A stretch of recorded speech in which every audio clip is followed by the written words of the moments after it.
திருச்செந்தூர் கோயிலிலே வேளாடணும் சண்முகா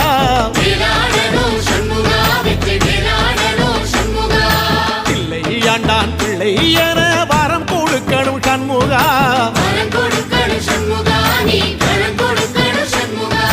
கண்ணுபடும்படி சண்முகா இந்த காலம் முழுவதும் சண்முகா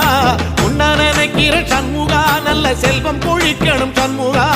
சொன்ன வரங்களை அள்ளி கொடுக்கிற கொடை வள்ளலே சண்முகா கோடி வணக்கம் சண்முகா பல கோடி வணக்கம் சண்முகா